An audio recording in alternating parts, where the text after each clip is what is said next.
Yes, I got a great webinar called Become Part of the 9% and on 91% lose in spread betting.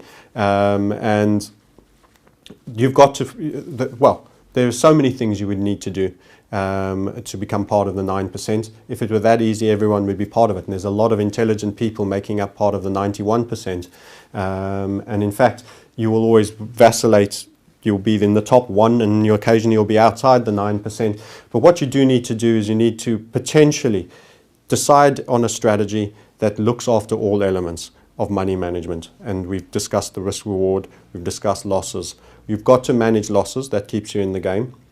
You've got to believe you have a system that will make more than it gives back on its winning. It will win and will lose all the time. No one is ever going to have 100%. So accept that losses are part of the game and manage that. Become as systemic as possible in determining what your setup is. So the more it can be reduced to logic, the better, and the tighter. And then you need to stick to the system as systemically as possible as well, which most people are incapable of with emotions, particularly after, say, 3 losses. You'll be snakebite fearful, and after 3 wins, you'll be piling on twice the size. And that'll be the one that'll lose and give back all of those 3 wins and some. So that's where focusing on, if you had to develop a black box system, is not a bad process for defining your strategy and that which you find interesting. Observing charts, a lot of observation, a lot of drawing of charts, and a lot of use of patterns. Patterns are probably the most powerful technical analysis tool for me outside of the larger trend Dow theory. What are some trading mistakes to avoid? Most trading mistakes made by beginners, even intermediates and occasionally even advanced people when they lose their heads, is to do with trade sizing. So they take a loss too big. There's no damage done in taking your managed loss. That's part of the game and being wrong.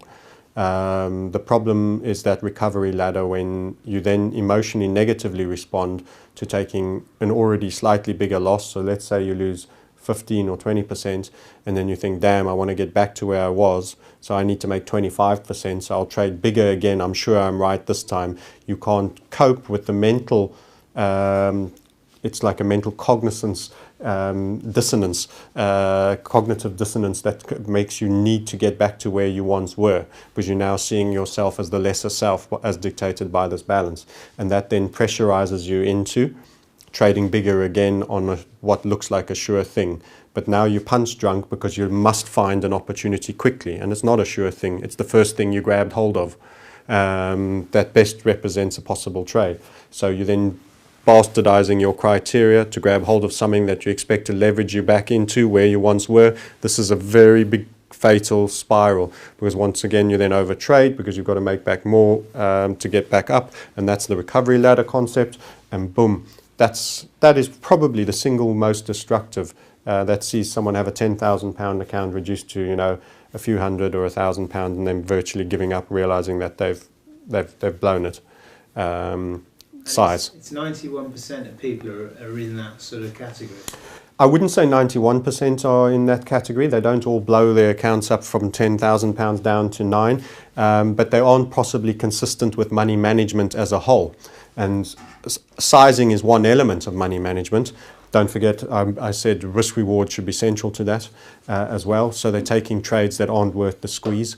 The juice isn't worth the squeeze, and the probability of win rates, they haven't tested what likelihood they have of winning. Too tight a stop, something else I've mentioned. All of those things all fall under the larger money management cluster, and those are all key.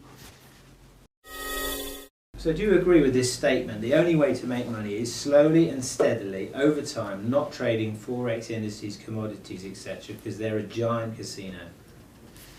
No, I wouldn't agree with that statement at all.